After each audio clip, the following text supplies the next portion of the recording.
Hello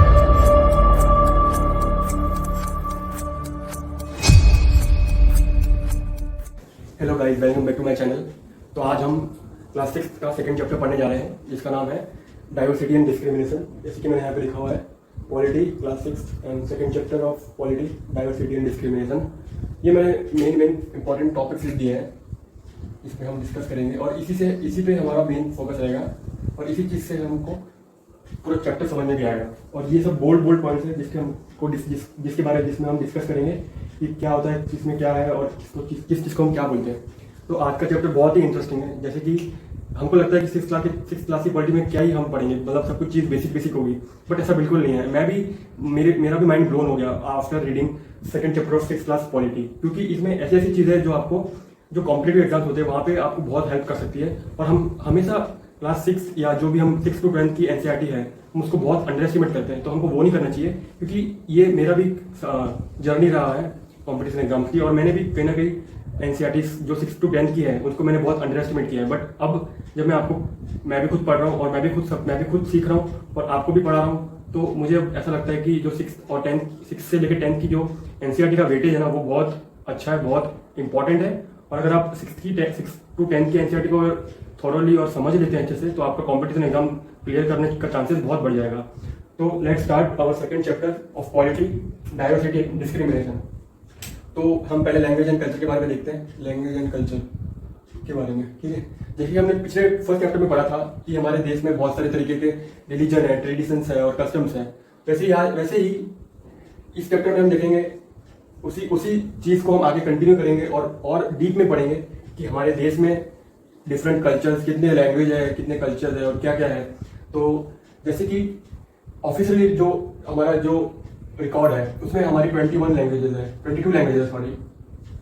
officially हमारी India में 22 languages है। ये तो सिर्फ ऑफिशियल लैंग्वेज है। और जो मेजर जैसे कि भारत में कहा जाता है वो कहीं ना कहीं 120 लैंग्वेजेस है, जो कि हमारे सोसाइटीज में मेजरली बोली जाती है। ये तो सिर्फ ऑफिशियल है, ऑफिशियल ये पाई जाती है, इसका कोई रिकॉर्ड नहीं है। बट जैसे कि हमारा देश बहुत डाइवर्सिटी वाला है, बहुत सारे कल्चर्स है, तो यहाँ पे 121 लैंग्वेजेस तो मेजर लैंग्वेजेस पाई जाती है, बोली जाती है और मदर टंग होती है। और बुक में कहा गया है कि कम से कम 1600 लैंग्वेज है, जो कि इंडिया के जो सिटीजन्स हैं उनकी मदर टंग है। तो आप देख सकते हैं कि हमारा जो देश है वो कितना ही डाइवर्स है। मदर टंग है 1600 लैंग्वेज, कहाँ 22 ऑफिशियल लैंग्वेज, उसके बाद 121 लैंग्वेज जो कि मेजर है, और बहुत सारी लैंग्वेज है जहाँ पे बहुत छोटी छोटी कम्युनिटीज भी होती है, उनकी भी लैंग्वेज होती है, उनके भी होते हैं। तो इन सब चीज़ों को मिला के बुक में 1600 का जो ये मार्क दिया गया है, फिगर दिया गया है, तो इतनी लैंग्वेजेस। तो आप इसी से पता लगा लीजिए कि हमारा जो इंडिया जो है वो कितना डाइवर्स है और कितने कल्चर्स है। तो इतने सारे हमारे लैंग्वेजेज है। अब इसमें क्या होता है, हमारे लिए ये जो लैंग्वेज है इतनी सारी, ये हमारे लिए पॉजिटिव पॉइंट भी है और नेगेटिव पॉइंट भी है। तो हम लेट अस डिस्कस कि नेगेटिव कैसे और पॉजिटिव कैसे है। जैसे कि हमारे देश में इतनी सारी लैंग्वेज, इतने सारे कल्चर है, तो जैसे कि आप भी कहीं जाते होंगे, तो आप भी जैसे कि आपके कोई दोस्त होंगे जिससे आप फैमिलियर हैं और आपके ही मतलब आप दोनों same culture, same tradition follow करते हैं, तो आपके बीच में बातें भी अच्छे से होगी, आपके बीच में कम्युनिकेशन अच्छे से होगा और आप उसको अच्छे से समझ पाएंगे कि वो क्या बोल रहा है। बट एक डाइवर्सिटी में क्या होता है कि डिफरेंट कल्चर्स, अब हमको पता नहीं कि वो कौन से कल्चर है, कौन सा कल्चर फॉलो करता है, कौन सा रिलीजन फॉलो करता है या कौन सा ट्रेडिशन फॉलो करता है। तो इससे क्या होता है कि मान लीजिए मैं कोई और रिलीजन हूँ और सामने वाला जो थर्ड पर्सन या सेकंड पर्सन है वो कोई और रिलीजन का है, तो हम उसके साथ जल्दी फैमिलियर नहीं होते। तो उससे क्या है, हमारे बीच में गैप आता है, कम्युनिकेशन गैप आता है। तो उससे बहुत सारी मतलब नेगेटिविटी बर्थ लेती है, इनइक्वालिटी बर्थ लेती है। जैसे कि अगर डिफरेंट कल्चर्स एंड ट्रेडिशंस,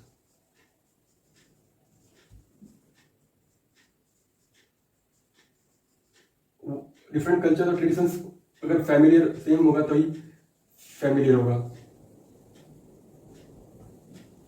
तो इससे ये है एक नेगेटिव पॉइंट इतनी सारी लैंग्वेज को लेकर जो कि हमारे देश में बोली जाती है। और इससे क्या है ना कि इससे जैसे कि हम सेकंड पॉइंट में यहाँ पे फॉर्मिंग प्रेजुडाइज के बारे में डिस्कस करेंगे, तो मैं इसमें मतलब बेसिक चीज बताता हूँ कि प्रेजुडाइज क्या होता है। जैसे कि हम प्री डिटरमाइंड, मान लो कि हम कोई और कल्चर के हैं, सामने वाला कोई और कल्चर का है, तो हमको तो उसके बारे में पता नहीं है, हम बस बेसलेस बातें कर रहे हैं और हमारा मतलब प्री डिटरमाइंड ओपिनियन दे रहे हैं कि वो ऐसे करते होंगे, वो ऐसे करते होंगे, और हम खुद के मन में उनके लिए हेटरेट पैदा कर रहे हैं। और इसी हेटरेट की वजह से हम इसी हेटरेट और इसी मतलब बायसलेस ओपिनियन को हम खुद में रखते हैं, खुद में पैदा करते हैं। तो ये एक प्रिजुडाइज कहा जाता है। यही प्रिजुडाइज है जिसमें जिससे कि नेगेटिविटी बर्थ लेती है और डिस्क्रिमिनेशन और इनइक्वालिटी आती है।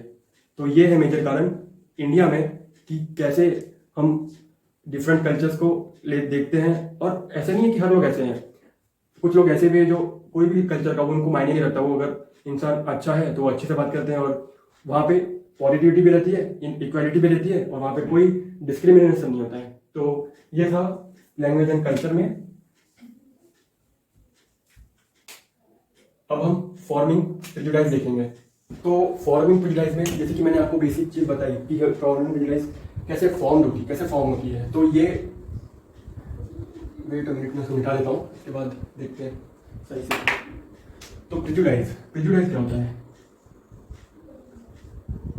जैसे कि प्रेजुडाइज वर्ड है, उसमें प्री जुड़ा हुआ है, तो ये एक प्री डिटरमाइंड ओपिनियन है। प्री डिटरमाइंड कह सकते हैं या प्री नोशन कह सकते हैं।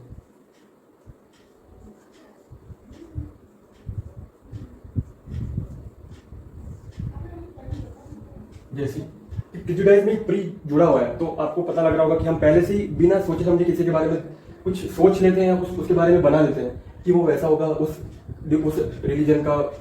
रिलीजन के लोग ऐसे होंगे, वो कुछ चीज फॉलो करते होंगे जो कि वो बहुत गलत हो सकती है और आप भी गलत हो सकते हो आपके ओपिनियन में। तो ये प्रेजुडाइज एक नेगेटिव टर्म है जो कि इनइक्वालिटी को leads to inequality and discrimination. एक बहुत अच्छा एग्जांपल दिया है बुक में। जैसे कि बुक में बोला गया है कि हम जैसे कि बॉयज एंड गर्ल्स होते हैं, बेसिक एग्जांपल है बॉयज एंड गर्ल्स। हमको बचपन से क्या बोला जाता है कि लड़के रोते नहीं है, लड़के को रोना नहीं चाहिए, अच्छा नहीं लगता है, लड़कियों को खाना बनाना आना चाहिए,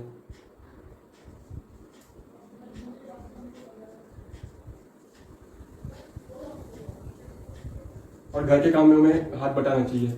तो ये प्री नोटेड कंसर्न है कि हम एक बॉयज को पहले से बोल रहे हैं कि आप ये चीज मत करो, वो चीज मत करो, या हम गर्ल्स को कह रहे हैं कि आप गर्ल्स हमेशा स्ट्रांग नहीं होती है, हमेशा आपको ऐसे एकदम वीक रहो, और मतलब वीक क्या रहो, मतलब एक और नोशन ही है ऐसा कि वो गर्ल्स को वीक बनाती है, उनको उनकी जो कैपेबिलिटी है उनको वो एक्सप्लोर करने का मौका नहीं देती। तो ये एक एग्जाम्पल है बहुत इंपॉर्टेंट जो कि हमको ये दिखाता है कि प्रेजुडाइज से क्या होता है। और प्रेजुडाइज मतलब हम जैसे कि किसी एक पर्टिकुलर जेंडर हो या कोई लैंग्वेज के पीपल हो या कोई रिलीजन हो या कोई भी ट्रेडिशन हो, उसके बारे में हम अगर बेसलेस ओपिनियन बना के हम उसको जज करेंगे तो यही प्रेजुडाइज भी होता है। और इसको स्टीरियोटाइप कहते हैं। जैसे कि स्टीरियोटाइप क्या होता है, जैसे कि मैंने आपको कहा कि लड़कों को रोना नहीं चाहिए, ये एक स्टीरियोटाइप है। लड़कियों को घर के काम आने चाहिए, उनको बाहर नहीं आना चाहिए, तो ये भी एक स्टीरियोटाइप है जो कि उनकी कैपेबिलिटी को रोकता है। और उनको जो मान लो कि वो बहुत पोटेंशियल हो सकते हैं, बहुत इंडिया के लिए कुछ आगे बढ़ सकते करने के लिए, वो भी उनको एक्सप्लॉइट करता है। तो ये चीज है प्रेजुडाइज और स्टीरियोटाइपिंग। ठीक है, तो हमने ये देखा फॉर्मिंग प्रेजुडाइज और उसका एग्जांपल। अब हम स्टीरियोटाइप देखेंगे जिसमें इनइक्वालिटी की बात की गई है। जैसे कि हमने अभी एग्जांपल डिस्कस किया ये बॉयज एंड गर्ल्स का, ठीक है, वैसे ही स्टीरियोटाइप इनइक्वालिटी लाता है कल्चर्स में। और इंडिया में भी ऐसे, जैसे कि आप किसी चीज को लेकर फैमिलियर नहीं हो तो आप उसके बारे में बिना सोचे समझे ओपिनियन नहीं रखना चाहिए। अगर आप ओपिनियन रखते हो बिना सोचे समझे तो ये आप गलत हो, और आप उसके बारे में ये सोच रहे हो कि वो रिलीजन में वो कुछ है भी नहीं, या उस ट्रेडिशन या उस कल्चर में वो फॉलो होता भी नहीं होगा। तो आप बेसलेस ओपिनियन रख के खुद की भी मेंटेलिटी खराब कर रहे हो, साथ में आपके एनवायरमेंट के भी खराब कर रहे हो, और आप नेगेटिविटी फैला रहे हो। तो ये चीज बहुत गलत है और इनइक्वालिटी को फॉर्म करती है स्टीरियोटाइप। वेट मिनट मैं इसको बता देता हूँ। जैसे कि हमने ये डिस्कस किया,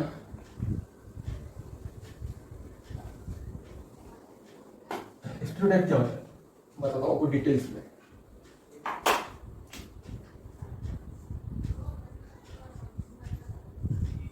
स्टीरियोटाइप मेनली देखो, जैसे कि मैंने आपको बताया कि ये नहीं काम करेंगे वो कुछ पर्सन, या वो नहीं करना चाहिए।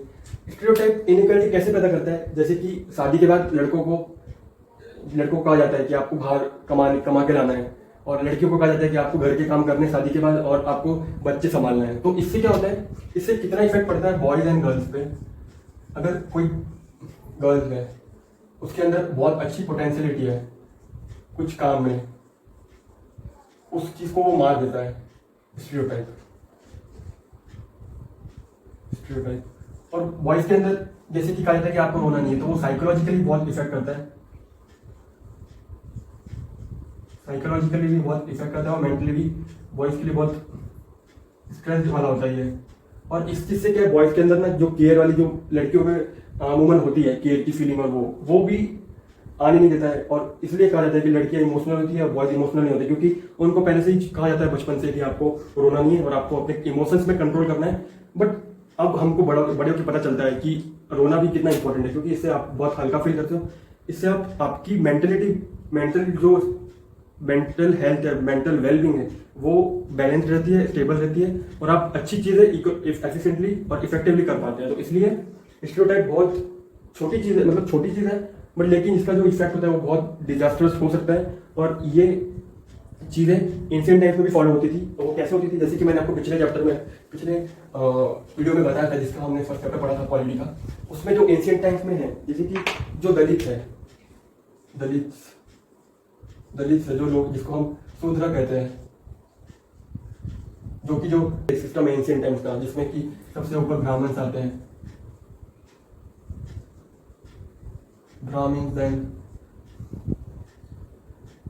ब्राह्मण्स आते हैं, उसके बाद क्षत्रिय आते हैं, देन वैश्यास,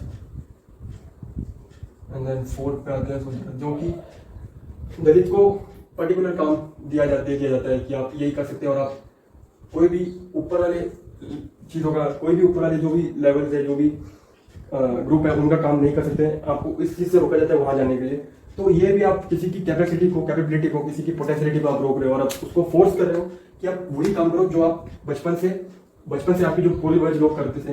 तो ये कितना बड़ा इनइक्वालिटी है, और आज तक इस चीज़ का एब्सोल्यूट इलाज नहीं हुआ, इसका कोई सॉल्यूशन अभी तक नहीं आ पाया है, जो कि अभी तक चला आ रहा है। रिजर्वेशन जो भी हम मिलता है रिजर्वेशन और दलित लोगों को, क्योंकि वो हिस्टोरिकली डिस्क्रिमिनेशन का शिकार थे 3-4 हज़ार साल तक, तो इसलिए रिजर्वेशन दिया जाता है। और ब्राह्मण वही कि स्टीरियोटाइप मतलब कि वही शूद्र को कुछ पर्टिकुलर काम दे दिया जाएगा, उनको वही करना है। अब ब्राह्मण को वही कि वो जैसे कि दलित पंडित नहीं बन सकता, वही पंडित, और पंडित का जो ये ब्राह्मण ही सिर्फ पंडित बन सकते हैं, तो सबको अपने काम असाइंड है।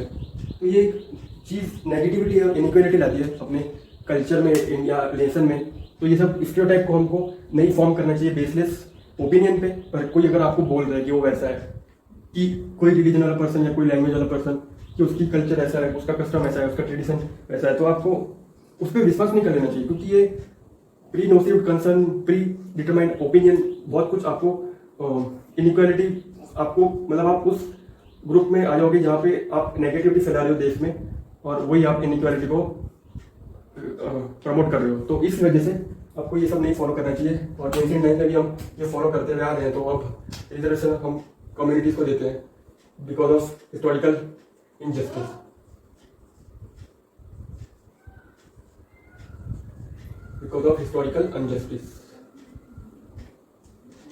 और अम्बेडकर जी जिन्होंने इस चीज के लिए, इस कॉज के लिए इतना बड़ा योगदान दिया है, उनके साथ भी ये चीज हुई है। जब वो एक एग्जांपल बताते हैं, बुक में एक एग्जांपल दिया जाता है, जो कि एक बैलगाड़ी में उनको बैठने नहीं दिया जाता, क्योंकि वो बस दलित होते हैं, दलित कास्ट से बिलोंग करते हैं। तो आप सोचिए कि वो कितना ह्यूमिलिटी होता है, वो कि आपका कोई उस पर चॉइस नहीं है, बट आप उस पर्टिकुलर कम्युनिटी से आते हो, तो आपको बेसिक चीजें भी आपको प्रोवाइड नहीं की जाती है।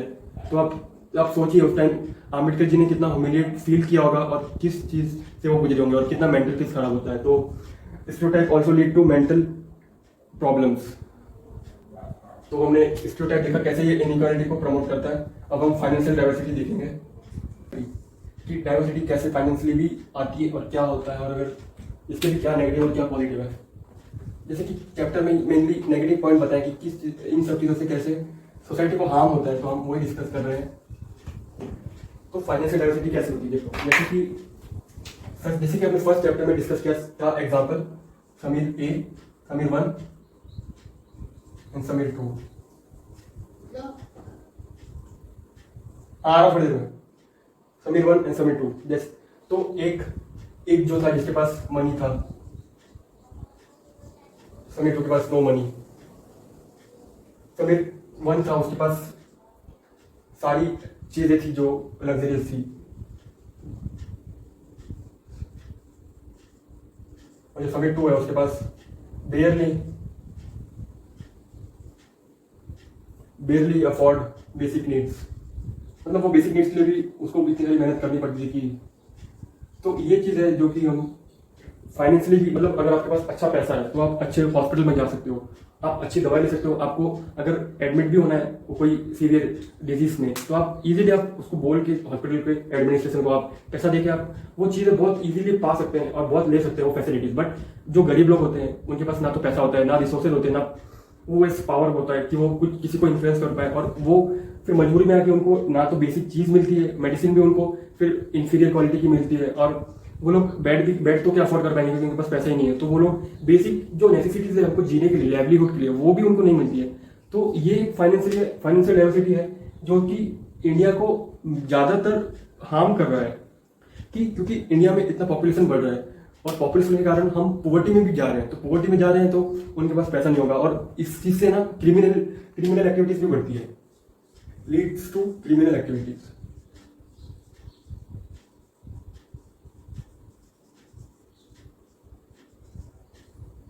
तो ये है फाइनेंशियल डाइवर्सिटी, और यही चीज हम इसमें भी पढ़ेंगे डायरेक्ट डिस्क्रिमिनेशन. जैसे कि हमने कास्ट के बारे में पढ़ा, जो हमने ब्राह्मण, क्षत्रियाज, वैश्याज और शूद्राज के बारे में पढ़ा कि सबको डिफरेंट काम दे दिए जाते हैं.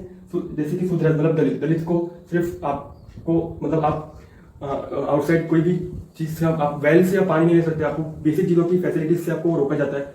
तो आपको तो मतलब जीना, मतलब आपकी जो लाइफ है वही हम आप बेसिक राइट से नहीं मिल रहे हैं. और जो ब्राह्मण है वो पंडित, जैसे उनको पंडित को काम अलाउड है. क्षत्रियाज है जो प्रोटेक्शन देते हैं किंग्स की जो टेरिटरी है. तो ये सबको असाइन है. तो ये भी एक डिस्क्रिमिनेशन का कारण है जो कि कास्ट के बेसिस पे होता है. अब हम समझते हैं कि वर्क के बेसिस पे कैसे होता है. वर्क के बेसिस पे कैसे होगा, जैसे कि इंडिया में डिफरेंट टाइप्स के जॉब्स प्रोफाइल है, जैसे कि सेल्समैन हो गया, कॉबलर हो गया, सब्जी बेचने वाला हो गया, या फिर स्वीपर्स हो गया, और मैनेजर्स हो गए, एग्जीक्यूटिव्स हो गए, बोर्ड ऑफ डायरेक्टर्स हो गए, IAS, IPS, गवर्नमेंट सर्वेंट्स. तो इतनी सारी डाइवर्सिटी है वर्क में. लेके हम स्कूल्स में जाते हैं तो वहाँ भी हमको डाइवर्सिटी मिलती है, अलग अलग रिलीजन, अलग अलग कल्चर के लोग मिलते हैं. तो ये सब चीज़ें, डाइवर्सिटी हर जगह है. तो वर्क में कैसे डिस्क्रिमिनेशन होता है, जैसे कि आप सोचिए, जैसे कि आप एक चीज़ आप ही बताइए मेरे को कि आप IAS को ज़्यादा रिस्पेक्ट दोगे या कोई सब्जी बेचने वाला है उसको रिस्पेक्ट दोगे. तो ये बेसिक रिक्वायरमेंट है कि हमको कोई भी काम को छोटा नहीं समझना चाहिए, भले वो IAS का काम कर रहा हो या वो सब्जी बेच रहा हो या वो झाड़ू मार रहा हो. सारी चीज़ें हमारे लिए as a nation, as a individual important है. अगर आपके आसपास कचरा है तो आपको हवा भी पॉल्यूट मिलेगी और आपकी उससे हेल्थ खराब होगी. तो हमको स्वीपर्स हो, IAS हो, क्योंकि मतलब IAS अपना काम कर रहा है, स्वीपर अपना काम कर रहा है, वेजिटेबल वेंडर हो अपना काम कर रहा है, जो भी है सेल्समैन अपना काम कर रहा है. अगर इन सभी नहीं होंगे तो आपको बेसिक नॉलेज नहीं मिलेगी किस चीज़ की, क्योंकि हम ओमनिसेंट तो है नहीं, हमको हर चीज़ तो पता नहीं होगी. तो हमको सब चीज़ों की ज़रूरत है. तो हमको सबका काम उसी नज़रिए से देखना चाहिए कि वो हमको सबको एक ही रिस्पेक्ट देनी चाहिए, ताकि इक्वलिटी बने रहे कामों के क्षेत्र में भी और कास्ट में भी. और कास्ट के लिए तो हम जैसे कि रिजर्वेशन लाए, बट अभी जैसे कि बुक में तो ये तो करंट अफेयर्स, मतलब बुक में तो जो ये जो पुराने चीज़ों से है, बट हम जो करंट अफेयर्स जो है, करंट जो चीज़ है, जो फाइनेंशियल जो वीक है उनके लिए ये इकोनॉमिकली 10% आया है. जो EWS कोटा लाई है गवर्नमेंट इनको प्रमोट करने के लिए, 10% कोटा इकोनॉमिकली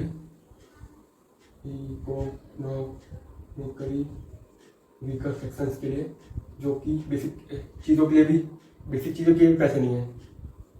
तो ऐसे गवर्नमेंट स्कीम्स और ये सब पॉलिसी लाती रहती ताकि हमारे कंट्री में इक्वालिटी आए और डिस्क्रिमिनेशन जाए. और बहुत सारे पॉलिसीज भी है. तो ये था डिस्क्रिमिनेशन कैसे होता है on the basis of work and caste.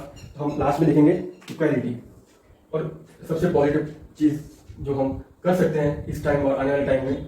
तो let's discuss equality and the last topic of this chapter.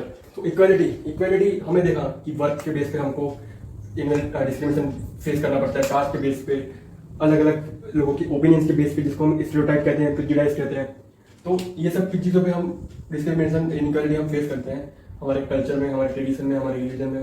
तो हम इक्वालिटी कैसे लाए? जैसे कि हमारे पास कॉन्स्टिट्यूशन है जो हमको चांस देता है हम इक्वल, सबके साथ इक्वलिटी हम अचीव करें, हम सबके साथ इक्वल रहे। और हम कोई भी, आप कास्ट, आप कोई भी आइडेंटिटी से आते हो, आपकी caste, gender, language, tradition, religion, constitution सब रिलीजन के लोगों को, सब कल्चर के लोगों को, सब लैंग्वेजेस को इक्वल अपॉर्चुनिटी देता है, इक्वालिटी देता है कि आप सब इक्वल हो। और उसी तरीके से वो पॉलिसीज और लॉज बने हुए हैं जो कि हिस्टोरिकल इनजस्टिस सहते हुए आ रहे हैं। उनको थोड़ी सी कोटाज मिलता है, थोड़ा सा रिलैक्सेशन मिलता है गवर्नमेंट जॉब में, एजुकेशनल इंस्टीट्यूशंस में, ताकि वो प्रमोट हो और एक हमारी जो कल्चर है, हमारी जो सोसाइटी है, उसमें शांति बने रहे, इक्वालिटी बने रहे और सबको इक्वल चांस मिले उसको अपॉर्चुनिटी को ग्रैब करने के लिए। तो इक्वालिटी हमारे कल्चर में कॉन्स्टिट्यूशन प्रोवाइड करता है। कॉन्स्टिट्यूशन जो इनको हेड किया था B.R. Ambedkar,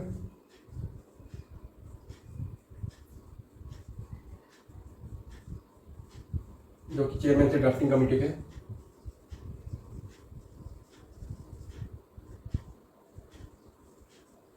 drafting committee. तो ये तो डिस्क्रिमिनेशन और इनइक्वालिटी आज तक चली आ रही है, टिल नाउ, अभी तक चली आ रही है। और हमारे सब लोग जो भी है, सब अपने राइट्स के लिए, इक्वालिटी के लिए सब अभी तक लड़ते आ रहे हैं और सबको मिल रही है। तो ये था ये चैप्टर में डाइवर्सिटी एंड डिस्क्रिमिनेशन की how diversity leads to discrimination in different places, like in work, in financial situations, in work, in caste, and how stereotype and prejudice leads to discrimination. So that's all from this chapter. Next chapter में हम, जैसे कि आपको पता है कि polity, history and geography, तो हम नेक्स्ट वीडियो में हम सेकंड चैप्टर लाएंगे हिस्ट्री का। और आज के लिए इतना ही, इस चैप्टर में ये सब था। तो आप मुझे सपोर्ट करते रहिए और थैंक्स फॉर वॉचिंग।